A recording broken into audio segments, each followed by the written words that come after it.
بسم اللہ الرحمن الرحیم۔ السلام علیکم بچوں، کیسے ہیں آپ لوگ؟ ٹھیک ہیں؟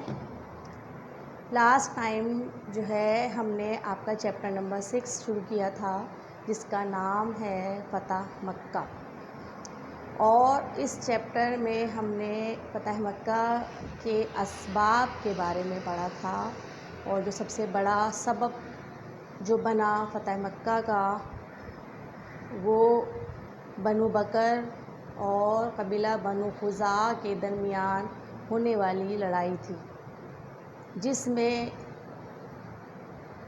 بنو خزاعہ جو آپ صلی اللہ علیہ وسلم کے ساتھ انہوں نے الحاق کر لیا تھا، اور بنو بکر جو تھے وہ قریش کے ساتھ جا کر مل گئے تھے۔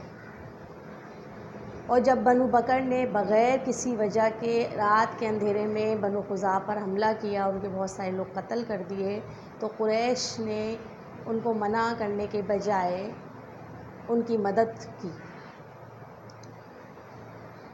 پھر تو بنو خزاعہ نے اس بات کی شکایت جب آپ صلی اللہ علیہ وسلم کو پہنچائی، تو آپ صلی اللہ علیہ وسلم نے کفار کو حکم دیا، کفار کو یہ کہا کہ آپ اس مدد سے باز آ جائیں، اور جتنا نقصان ہوا ہے بنو خزاعہ کا اس کا بدلہ دیں ان کو،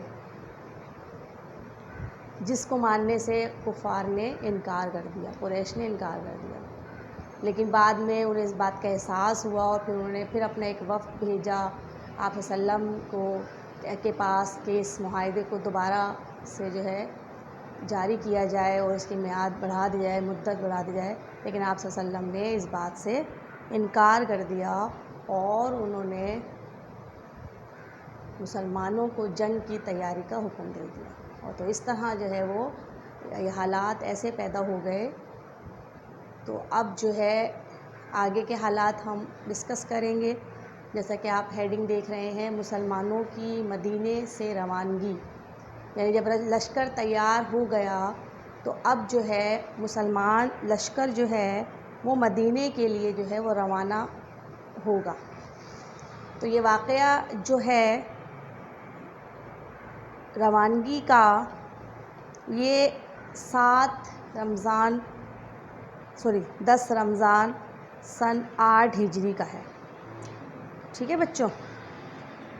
تو مسلمان جو ہے 10 رمضان، آپ اپنا پیج نمبر 25 نکال سکتے ہیں اور اس کو پڑھیں، میں ریڈ کر رہی ہوں، ساتھ ساتھ سنتے رہیں۔ 10 رمضان المبارک 8 ہجری کو آپ صلی اللہ علیہ وسلم تقریباً 10,000 مہاجر اور انصار صحابہ کرام کے ساتھ مکے کی جانب روانہ ہوئے۔ تو مسلمان لشکر کی جو روانگی جو ہے وہ کب ہوئی؟ 10 رمضان المبارک 8 ہجری کو۔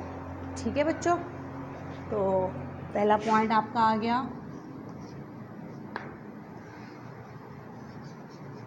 مسلمان لشکر 10 رمضان المبارک 8 ہجری کو مدینے سے روانہ ہوا۔ ٹھیک ہے؟ اور اس میں کتنے مسلمانوں کا لشکر تھا؟ 10,000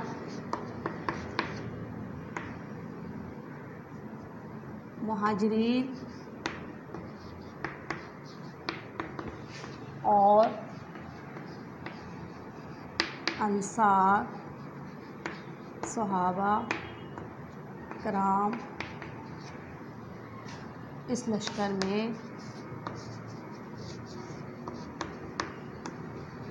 شامل تھے۔ ٹھیک ہے بچوں؟ اس کے علاوہ آپ صلی اللہ علیہ وسلم کی 2 ازواج مطہرات، یعنی حضرت ام سلمہ رضی اللہ تعالی عنہا اور حضرت میمونہ رضی اللہ تعالی عنہا بھی جو ہے اس لشکر میں شامل تھیں۔ اس لشکر میں ام المومنین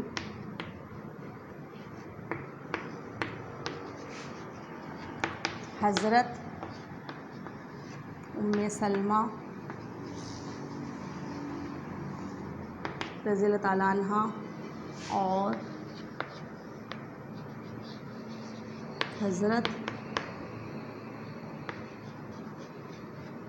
میمونہ رضی اللہ تعالیٰ عنہ بھی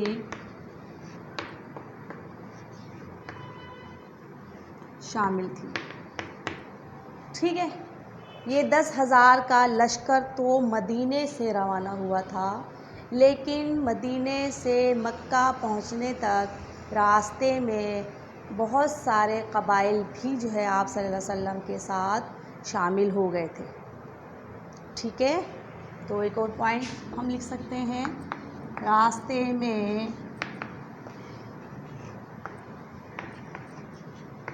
دیگر قبائل بھی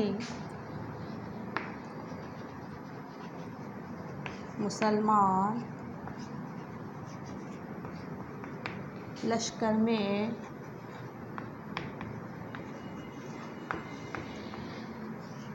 شامل ہو گئے. ٹھیک ہے بچوں، بات سمجھ میں آتی ہے. اس کے بعد پھر کیا ہوا، یہ لشکر جو ہے سفر کرتا ہوا مدینے سے مکہ پہنچتا ہے اور تقریباً 6-7 دن میں جو ہے یہ لشکر مکہ پہنچتا ہے. مکہ پہنچ کر یہ مسلمان لشکر ایک جگہ ٹھہرتا ہے، پڑاؤ ڈالتا ہے. اس جگہ کو کہا گیا ہے کہ یہ جگہ تھی وادی فاطمہ. ٹھیک ہے، تو اب جو ہے ایک نیا ٹاپک شروع ہو گیا نئے عنوان سے، وہ ہے جنگی چال. یعنی کہ اب جو ہے جب مسلمان لشکر مکہ پہنچ گیا تو اب آپ صلی اللہ علیہ وسلم ظاہر بہترین جو ہے وہ رہبر تھے، رہنما تھے، اور آپ صلی اللہ علیہ وسلم کو ہر جو ہے وہ کام میں مہارت حاصل تھی. آپ جو ہے بہترین جرنیل تھے، یعنی کہ جنگ کی تمام تر جو ہے باریکیاں جانتے تھے. تو آپ صلی اللہ علیہ وسلم، اور پھر آپ صلی اللہ علیہ وسلم کی کوشش بھی یہ ہوتی تھی کہ خون خرابے کے بغیر ہی جو ہے وہ معاملات طے پا جائیں. تو اب جو ہے ایک نفسیاتی طور پر جو ہے پریشر ڈالا گیا کفار کے لشکر پر. اب وہ کیا پریشر تھا، وہ کیا چال تھی، وہ کیا منصوبہ بندی تھی آپ صلی اللہ علیہ وسلم کی. آپ دیکھیں کہ آپ صلی اللہ علیہ وسلم کی عقل مندی سے اور ذہانت سے جو ہے معاملہ ایسے سلجھا کہ جنگ ہوئے بغیر مسلمان لشکر جو ہے وہ کامیاب ہو گیا اور جو ہے مکے پر جو ہے وہ قبضہ ہو گیا مسلمانوں کا، یعنی کہ مکہ فتح ہو گیا. ٹھیک ہے بچوں، تو دیکھیے آپ کیا کیا آپ صلی اللہ علیہ وسلم نے.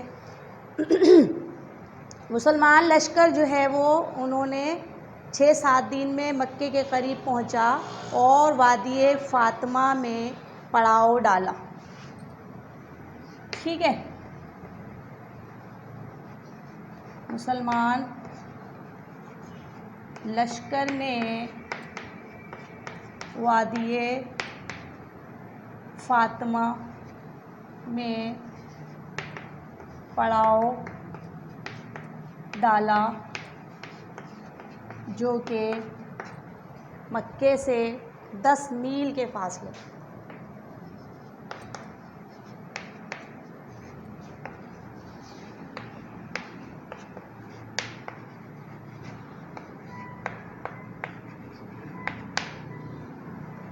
یہاں پہنچ کر آپ صلی اللہ علیہ وسلم نے کیا کیا، دیکھیے آپ صلی اللہ علیہ وآلہ وسلم نے مسلمان فوج کو حکم دیا کہ رات کو مختلف ٹولیوں میں بٹ جاؤ اور ہر ٹولی اپنا خیمہ لگا کر اس میں آگ روشن کرے.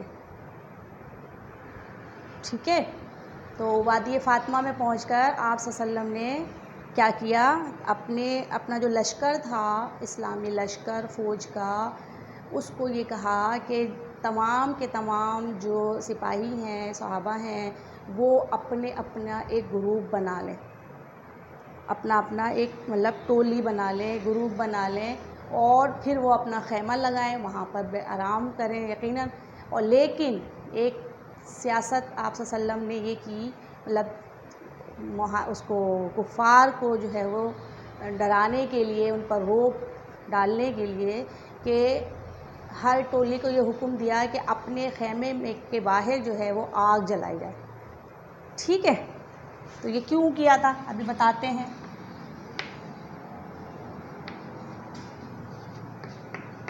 لشکر کو آپ صلی اللہ علیہ وسلم نے ٹولیوں میں بٹ کر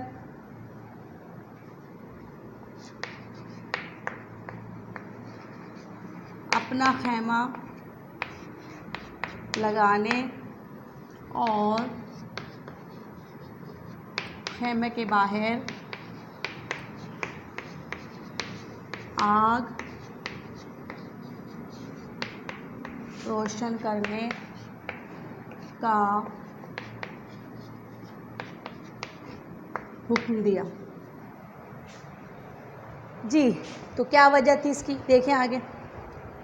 یہ آپ صلی اللہ علیہ وآلہ وسلم کی ایک جنگی چال تھی، اور اس کا واحد مقصد یہ تھا کہ رات کی تاریکی میں جگہ جگہ آگ دیکھ کر کفار مکہ پر نفسیاتی اثر پڑے، اور ان کے ذہن میں یہ بات آ جائے کہ مسلمانوں کے ایک بہت بڑے لشکر نے ہر طرف سے امڑ کر مکے کا محاصرہ کر لیا ہے. کیونکہ مکے والے تو بے خبر سو رہے تھے. اب رات کے تاریکی میں جب مسلمان یہ چال چلیں گے، جگہ جگہ وہ دیکھیں گے کہ آگ لگی ہوئی ہے، اس کا مطلب ہے کہ یہاں پر کسی بہت ہی بڑے لشکر نے جو ہے وہ پڑاؤ ڈال لیا ہے، اور انہوں نے چاروں طرف سے جو مکہ ہے اس کا محاصرہ کر لیا ہے. اور اب جو ہے مکے والے یہ سوچیں گے کہ اب ہمارے یہاں سے نکلنے کا، باہر نکلنے کا کوئی راستہ نہیں ہے، اور اتنے بڑے لشکر کا ہم مقابلہ نہیں کر سکتے، تو یقیناً وہ کیا کریں گے، ہتھیار ڈال دیں گے. اور ایسا ہی ہوا. کفار پر جو ہے نفسیاتی دباؤ پڑا، اور جو ہے وہ اتنے بڑے لشکر جو ان کی نظر میں تھا، لشکر کو دیکھ کر جو ہے وہ نفسیاتی دباؤ میں آ گئے، اور کوئی بھی اپنے گھر سے نہ نکلا، مقابلے کی کسی کو بھی جرأت نہ ہوئی. تو دیکھا آپ صلی اللہ علیہ وسلم کی سیاسی جو ہے وہ جنگی سمجھ بوجھ کی وجہ سے ایک بہت بڑی جنگ سے جو ہے وہ مسلمان بچ گئے، خون خرابے سے بچ گئے، کیونکہ آپ صلی اللہ علیہ وسلم کبھی بھی جنگ کو پسند نہیں فرماتے تھے. ٹھیک ہے.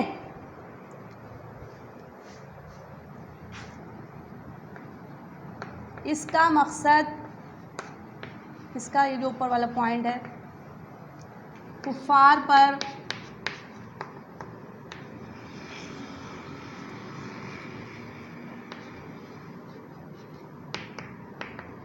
نفسیاتی دباؤ ڈالنا تھا کہ وہ سمجھیں کہ ایک بہت بڑے لشکر نے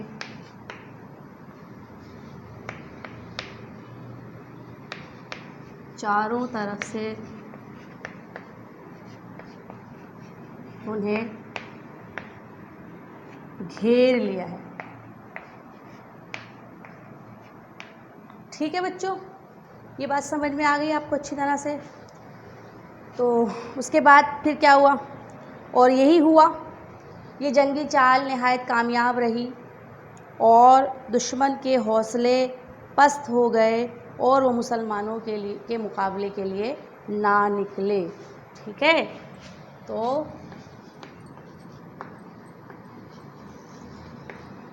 یہ جنگی چال کامیاب رہی، دشمن کے حوصلے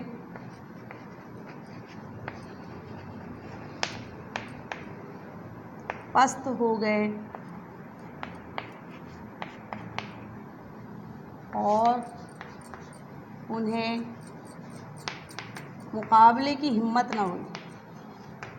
ٹھیک ہے، مقابلے کی ہمت نہ ہوئی.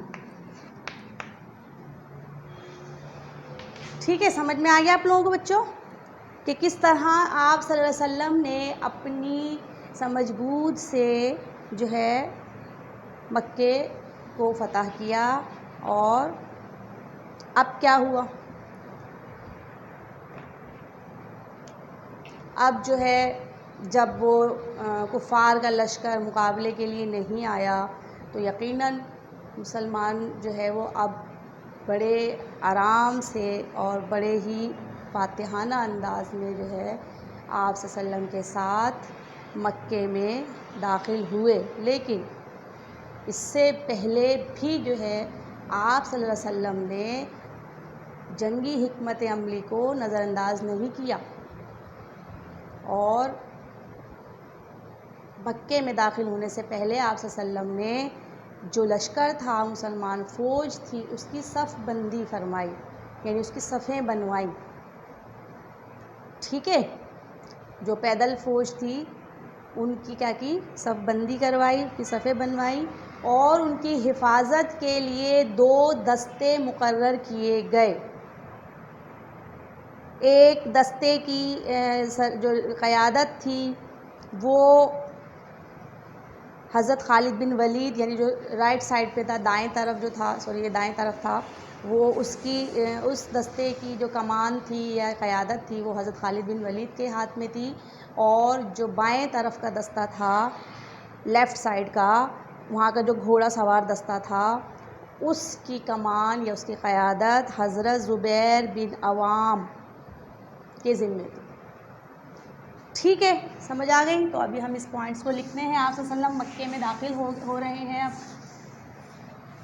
آپ صلی اللہ علیہ وسلم نے ان پر نفسیاتی دباؤ ڈال دیا ہے اور اب وہ اپنے اندر جو ہے وہ مسلمان لشکر کا مقابلہ کرنے کی ہمت نہیں پا رہے ہیں. ٹھیک ہے بچوں، تو اب کیا ہوگا؟ دیکھیے کیا ہوگا. اب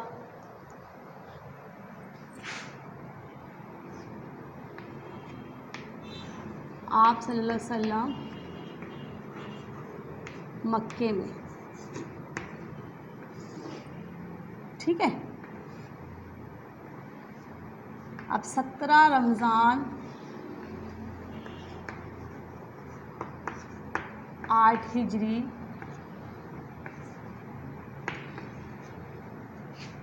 کو آپ صلی اللہ علیہ وسلم نے مکے میں داخل ہونے سے پہلے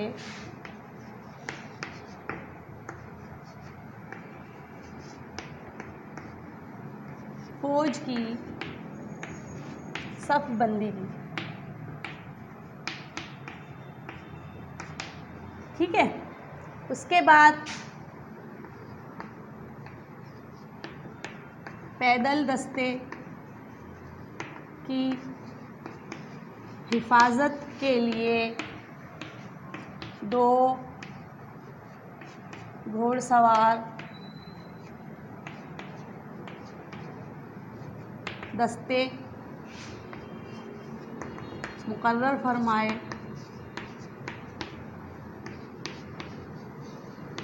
دائیں جانب کے دستے کی کمان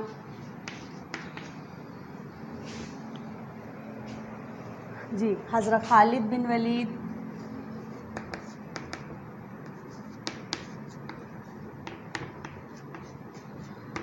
رضی اللہ تعالیٰ عنہ اور بائیں گھوڑ سوار دستے کی کمان اس کو دی حضرت زبیر بن عوام کو دی. ٹھیک ہے، بات سمجھ میں آ گئی آپ لوگوں کو اچھی طرح. اس کے بعد پھر آپ صلی اللہ علیہ وسلم صحابہ کے ساتھ بغیر کسی کشت و خون کے، یعنی کہ خون خرابہ ہوئے بغیر، فاتحانہ انداز میں مکے میں داخل ہوئے اور کفار کی طرف سے کوئی مزاحمت نہیں ہوئی، کیونکہ پہلے ہی ڈرے ہوئے تھے، پہلے ہی ڈر چکے تھے اور ان پر ایک رعب طاری ہو گیا تھا مسلمان لشکر کا. اس لیے کسی نے بھی مسلمان لشکر کے خلاف مزاحمت نہیں کی اور آسانی سے جو ہے وہ ہتھیار ڈال دیے. ٹھیک ہے، تو آپ صلی اللہ علیہ وسلم بغیر خون خرابے کے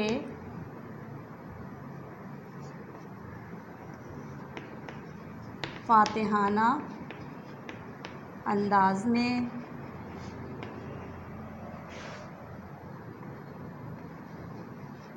صحابہ رضی اللہ تعالیٰ عنہم اجمعین کے ساتھ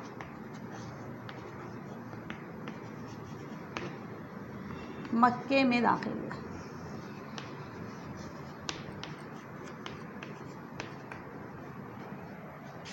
ٹھیک ہے، اس کے بعد پھر کیا ہوتا ہے؟ آپ صلی اللہ علیہ وسلم سب سے پہلے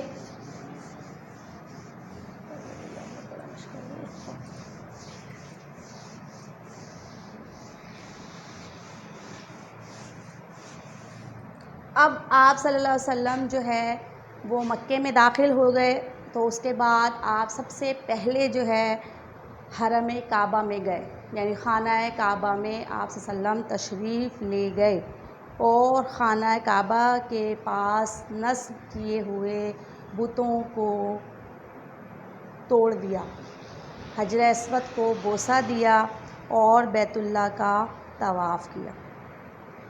ٹھیک ہے، سب سے پہلے کہاں گئے آپ؟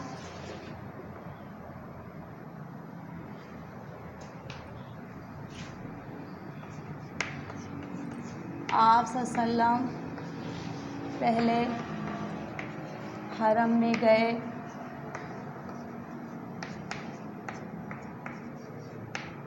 بتوں کو توڑا،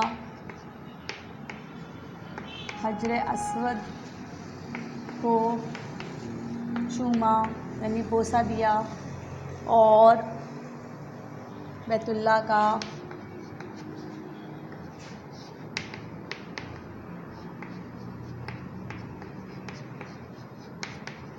طواف کیا.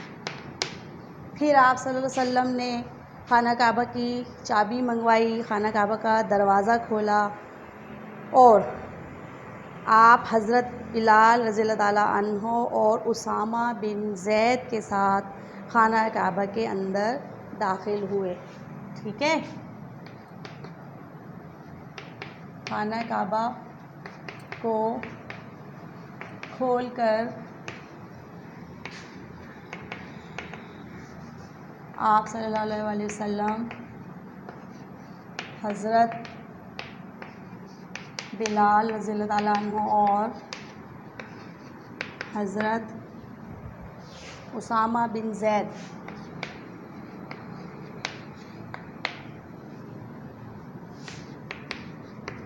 رضی اللہ تعالیٰ عنہ کے ساتھ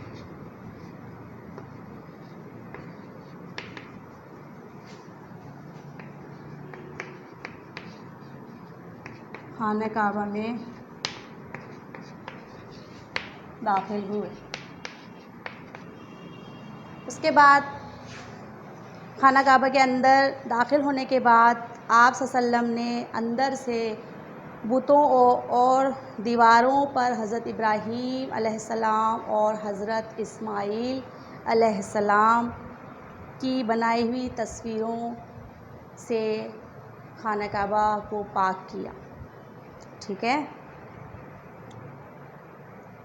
پھر آپ صلی اللہ علیہ وسلم اپنی چھڑی سے بتوں کو چھوتے گئے اور جاء الحق وزهق الباطل کی آیت پڑھتے گئے، یعنی حق آ گیا، بت مٹ گیا، باطل مٹ گیا، ٹھیک ہے. اور پھر اس کے ساتھ بت گرتے گئے. آپ صلی اللہ علیہ وسلم اپنی چھڑی سے بتوں کو چھوتے گئے، یہ آیت پڑھتے گئے، اور بت جو ہے وہ اللہ کے حکم سے گرتے گئے. اس کے بعد آپ صلی اللہ علیہ وسلم نے خانہ کعبہ کے اندر شکرانے کے نفل پڑھے، اور پھر خانہ کعبہ کے دروازے پر کھڑے ہو کر ہجوم سے مخاطب ہوئے. کفار مکہ سہمے ہوئے کھڑے تھے. ٹھیک ہے، اس پوائنٹس کو لکھ لیتے ہیں ہم. خانہ کعبہ کی دیواروں کو بتوں اور حضرت ابراہیم علیہ السلام اور حضرت اسماعیل علیہ السلام کی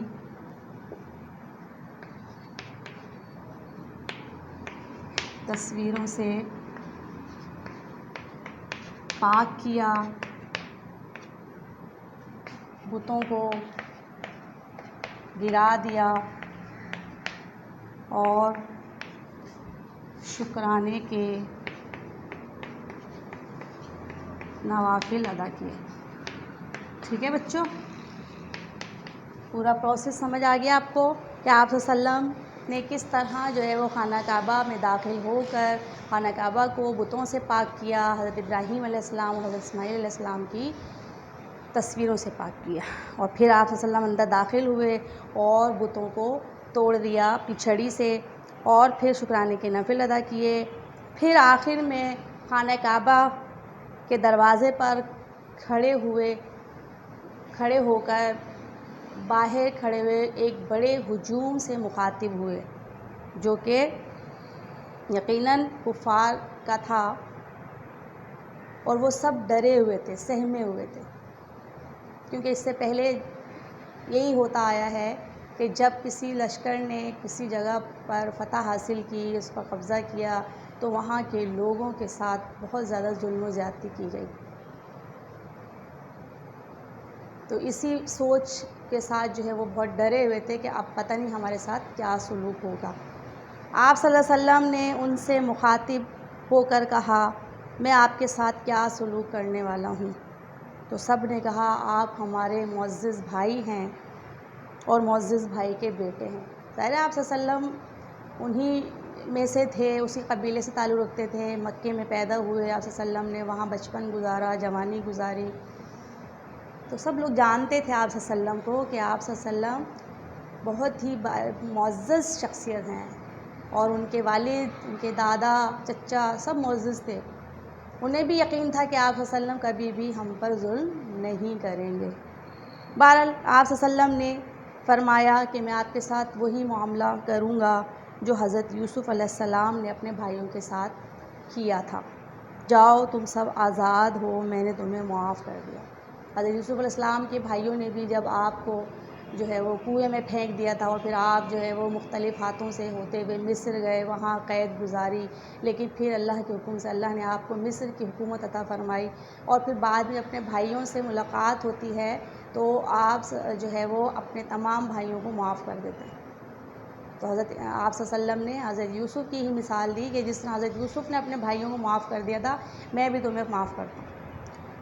اس کے بعد مسلمانوں نے فتح مکہ کے بعد 10 دن مکے میں قیام فرمایا، اور اس دوران آپ صلی اللہ علیہ وسلم نے مکے میں کچھ انتظامی امور طے کیے، اور پھر آپ صلی اللہ علیہ وسلم نے فاتح مسلمان لشکر کے ساتھ وادی حنین کی طرف پیش قدمی فرمائی. یعنی کہ اگلے جو ہے وہ اپنے مقصد کے لیے آپ روانہ ہو گئے وادی حنین میں کے لیے. آپ صلی اللہ علیہ وسلم نے لشکر تیار تو تھا، آپ وہاں چلے گئے، وہاں پر آپ نے جو ہے معاملات سنبھالنے تھے.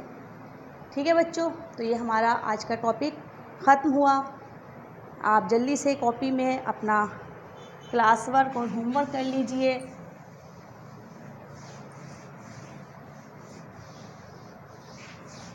ایک دو پوائنٹس اس کے آپ لوگ خود لکھیے گا، ٹھیک ہے. میں نے ابھی بیچ میں تھوڑا سا آپ صلی اللہ علیہ وسلم نے کیسے ان کو معاف کیا یہ سارا 1 2 ٹاپک آپ اس کے اندر آپ خود ایڈ کر لیجیے گا. ٹھیک ہے بچوں.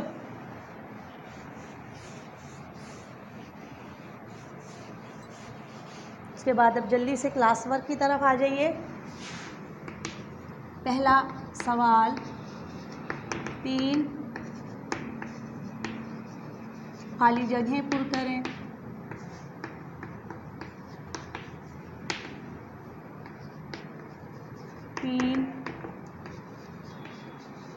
MCQs حل کریں اور 3 جملے درست کریں.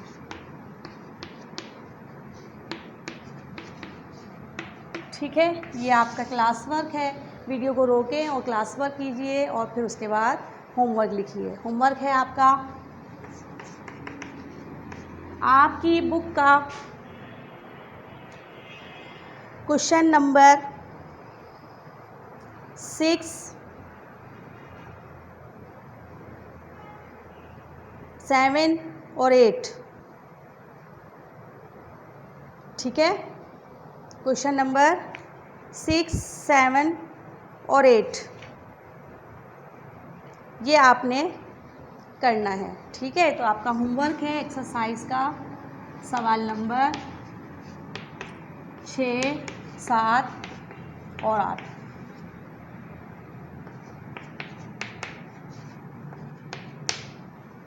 اگلے پیج پر ایکسرسائز موجود ہے. ٹھیک ہے. تو آپ اس میں سے یہ 3 کویشچن جو ہے وہ کریں گے. اور اس کے ساتھ ہی آج کے لیکچر کا وقت ختم ہو گیا ہے. مجھے اجازت دیجیے. اللہ حافظ.